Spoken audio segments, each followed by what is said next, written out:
up, troopers? We are back once again for another review. This time we are reviewing Kelvin beat a bitch's ass Hunter, his alleged lover's interview with Tasha K. The man's name was Aveon Falstar, aka Avion Williams, aka the whole of the Wendy Williams show. So I want to break down this interview. It was over an hour long. It was really long. It was a whole lot. Avion was all over the place, so it was really hard for Tasha to keep him on track. I just want to hit the main parts. I ain't trying to keep y'all all day. First off, the brother can sing. Let's call it what it is. Now, the man was discovered on the Wendy Williams show. You can find him online doing a bunch of Brian McKnight covers, R&B covers. The man can definitely sing. Like when he sings, you forget that it's 2019 and you think that it's 1995 again. If this was 1995, that man would be a star. Except it's 2019 and don't nobody want to hear no real love songs. We want to hear about strippers and thoughts. That's what we want in 2019. So sadly, this man is never really going to make it to the top of the charts. This may be the highlight of his fame, unfortunately. But what you can't take from somebody is their talent. At the end of the day, that man can sing. Kelvin Hunter, aka Kevin Hunter, aka 2-Incher, which we will get into later. Kelvin signed Avion after seeing him perform on the Wendy Williams pre-show. See, they got the show that we see on TV, but then they got the pre-show because you got to get the audience hype in order to like really be energized for TV, because y'all know all that stuff on TV is set up. All those laughs, all those giggles, all those, you know, Suzanne be down there. You know, Suzanne is the forever assistant. She down there with her cue card saying, laugh now, you know, giggle now, everything, you know, to lick Wendy's asshole clean. So, anyway, after Kelvin saw how the audience really responded to Avion, he said, you know what? I'm going to sign him, except he didn't sign him to advance his career. He signed him to do Avion just like he do everybody else on the payroll, including Wendy the Williams. He signed them to make them into a whore. Because that's what this industry is all about. See, I used to think, you know, I need a manager. Maybe I can get a manager to take my career to the next level, but not if they're going to do me the way they doing him. It seems like everybody, they get a manager. The manager don't do the work. The artist, the talent, the comedian, the whatever, they are the slave. You give all your money to your agents, your lawyers, your financial advisors, and by the time you look, everybody then got paid, and all you got is furniture from Hobby Lobby. No, I'm kidding. So, Kelvin signed Avion. He signed him to a multi-year contract. It was not honestly for a lot of money, but he just made a lot of false promises to Avion. Now, what was very funny about this whole interview is that while Avion is there, you know, telling his truth, he getting this all off his chest. I mean, this man is really having a breakthrough. Like, this was almost a freaking Iyanla Fix My Life moment. While he's sitting there doing all that, this is his wife. Her name is Kwesi.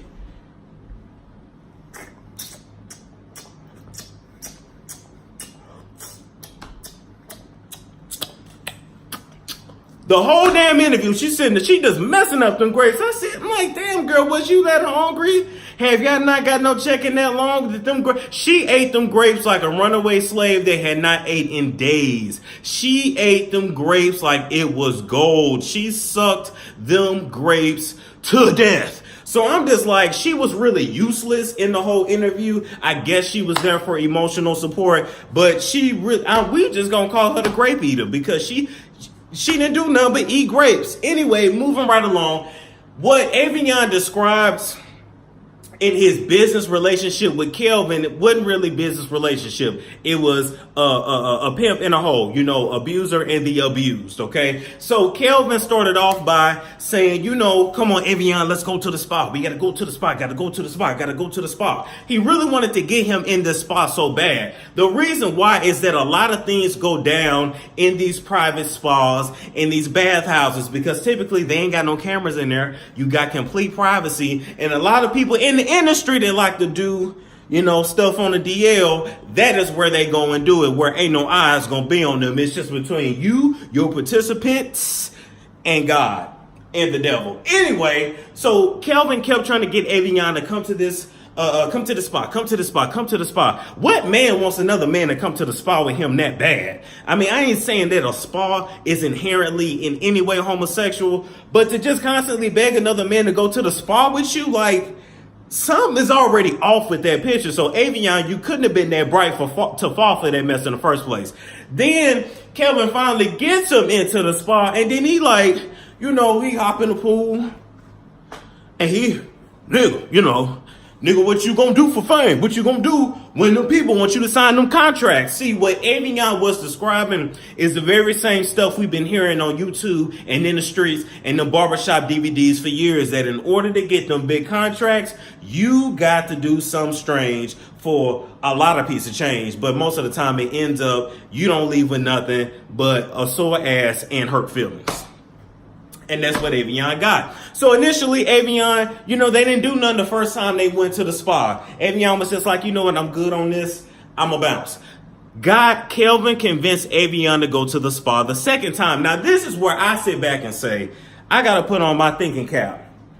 I'm like, okay, any smart, reasonable person knows I done signed a contract with this dude. We ain't did not nan lick of business yet, but this man steady want to take me to the spa. He steady want to buy me clothes. He steady want to treat me like a boy toy and like a whore and not an artist that is signed to him. Something is wrong with this picture. Let me hightail it home and go figure something else out. But no, Avion stayed around because of fame. Because at the end of the day, Avion wanted fame way more than he wanted his career. And that's what he has to answer to God for. But most importantly, that's what he has to come to grips with within himself. I'm having my Iyanla moment right now. He has to come to grips that he was making a perfectly acceptable living on his own, being independent. But he jumped at the chance to get signed by somebody for the hopes, the anticipation of just having fame and maybe getting millions of dollars, when he could have eventually probably made millions of dollars on his own, being independent, grinding like he was already doing. You guys, Avion said that before he signed with Kelvin, he was already booked for the year at $100,000. He charges $2,500 just to appear somewhere. And I'm like, wait a minute. You mean to tell me you get to do what you love, make a damn good living, and travel and see the world and see the country, and you chose to sign to a devil, to be the devil's slut? And you want me to feel sorry for you now? Nah, bro, I can't.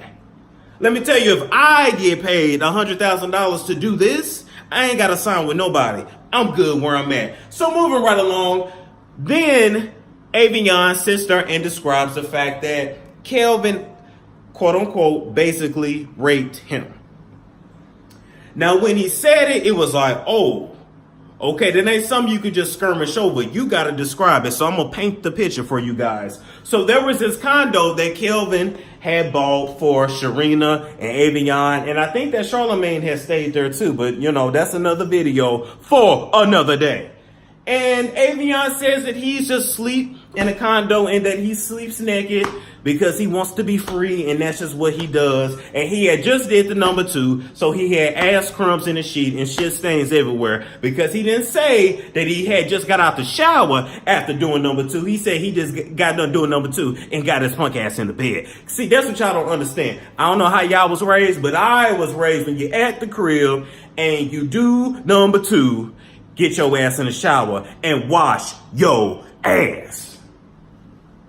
That's what I want y'all to do. And that's what I want y'all to teach y'all kids. Wash your ass. I don't know what's wrong with people now. They feel like they ain't got to do that. But ain't nothing like you feeling squeaky clean like a baby's bottom. Anyway, Yamaya's Gift is a brand that specializes in medicinal herbs and all natural supplements to help alleviate a lot of conditions that Americans suffer from, okay? Now, Yamaya's Gift got products to help you with that hypertension, to help speed up that weight loss, get rid of them fibroids, as well as help alleviate the symptoms of that diabetes. Oh yeah, that sugar is real bad. So now with Yamaya's Gift, you get a lot of gifts, but the best gift gift that anyone could ever give you is the ability to heal thyself from the inside out with products like elderberry syrup to help keep that immunity in check, because we all fighting Miss Rona. We all trying to windmill her ass up out of our lives. But one of my personal favorites, as a matter of fact, two of my personal favorite products with Yamaya's gift is the all-natural honey and the tea that's for men. And the reason why I like those products is because if you are somebody with a low sex drive, if you need a boost in the bedroom, and if you are ready to get Brian Pumpered, Lexington Steeled all night long, then just put some of that in your man's cup and you will be on your way to a happier, healthy marriage, all right? Now, place your orders today, whether you need your immunity taken care of, you're trying to lose some weight, you're trying to get rid of that sugar, the diabetes, or you're just trying to bust a nut, okay? Order her shit at www.yamayasgift.com. Moving right along. So allegedly, Avion was laying in the bed. He had his cover over him like this. You know, he's sitting there just asleep. Kelvin comes in the door because he had a key, because it was his house. It was really Wendy's house, because Wendy is payrolling all of this rape and sodomy and freaking trafficking at the end of the day. That's another video though. So Avion sitting there, he's wrapped up, he's asleep. Kelvin comes in, snatches the covers off of him. He's like, hey, oh no, I just did number two, man. I just did number two. Kelvin didn't give a damn, allegedly. He sat there, wet him up, spit him up, ate him, allegedly, after he had did number two. So Kelvin was sitting there with the shit mouth. Don't lay your drink nowhere near Kelvin Hunter's because he got the shit mouth, allegedly. He sat there and got in him and pop, pop, pop, pop, pop. Bump this dick, nigga. Bump this dick, nigga. Bump this dick, nigga. Bump this dick, nigga. Oh! And that was that. That was the whole encounter that went down in the condo, allegedly, according to Avion. I gotta tell y'all, after Avion spilled them beans and he described that, I fell the hell out. I was like, you know what, I'm done. I don't even know if I can finish the interview at this point. Because it wasn't just the fact that he described something so heinous and so messed up. The wife the whole time ain't missed a step.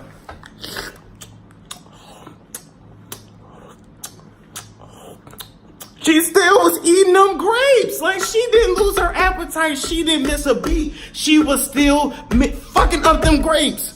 While her husband is sitting there talking about how he got raped by another man in the bed, getting shit stains and ass crumbs in the bed.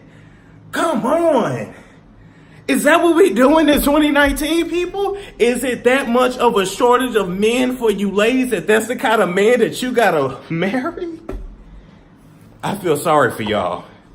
I really do. Now, another point that should be added is the fact that Avion says that he has a form of hermaphroditism called hypodiad. I can't even pronounce it. Hypo something, you can look it up. But basically it means that like the penis where the urethra should be, it's kind of like not placed in the right place. Almost like it was gonna make a vagina. So he already got male hormones and female hormones running through his blood anyway. So he's all confused. He got taken advantage of. He is now suing Kelvin because Kelvin didn't pay him. Kelvin did him like R. Kelly did his harem, like most of the managers do they so-called artists, aka hoes. He throw them a little change, throw them some clothes, keep their haircut, keep them in the gym, but don't actually pay them. And I say, what is all this for? At the end of the day, we're going to get a good laugh about this. This is going to make Kelvin look bad, and he might even have to pay up. But Avion has to live with the fact that he sold his soul for literally nothing. Just for the prospect of being famous. First of all, why would you sign to Kelvin Hunter? What artist has he broke? Because you can't say he put Wendy on the scene, because Wendy was already on the scene when she met him. She was destined to be where she was. So Kelvin didn't put in no damn work. He just sat there and bullied people along the damn way and really hindered her career, to keep it real. That's it. I mean, that's all I could gather from that interview. There was a lot more allegations made. Allegedly, Kelvin, has a 2-incher. I ain't gonna spend too much time on that, but I'm just gonna say that would explain why he mad as hell and he beating everybody ass, and he's been beating interns ass allegedly and putting hits out on people back in the 90s allegedly. The man is angry because the man don't feel like a man. The man is angry allegedly because he can't be himself. And it is what it is. All in all, this story should serve as a warning to anybody that wants to get in the entertainment industry, the music industry, the acting industry, that business. That business is inherently satanic. When you get in that business, you gotta be able to use discernment to know when a decent person is coming your way and when the devil is coming your way. And it's gonna be a lot of demons coming at you, and Avion being naive and wanting to just make it so bad, he sold himself for literally nothing. And now he's trying to sue for the equivalent of regular people like me and you suing for back wages. He may get his money, he may not. But to keep it real, you know, Avion, you put yourself in this position. You didn't ask for that stuff to happen to you, but you definitely put yourself in a position for it to happen. So it's a learning lesson for everybody. You know, I didn't touch on everything in the doggone interview because a lot of it, Avion was just all over the place. The main parts I had to tell y'all was the 2-incher, the rape incident, and the fact that Avion sold himself for just the possibility of fame. And his wife is perfectly okay with him sleeping with men, perfectly okay with it, while sitting there fucking up some grapes in an interview. Part 2, I believe, dropped tonight. You guys, let me know what you think about that interview in my review down below. Let me know if you got anything else you want me to review. Like, comment, subscribe, share if you care. I love having debates with y'all down in the comment section. I would catch my troopers, my new troopers coming, and my haters, because I know y'all watching. I will catch all y'all later. Bye.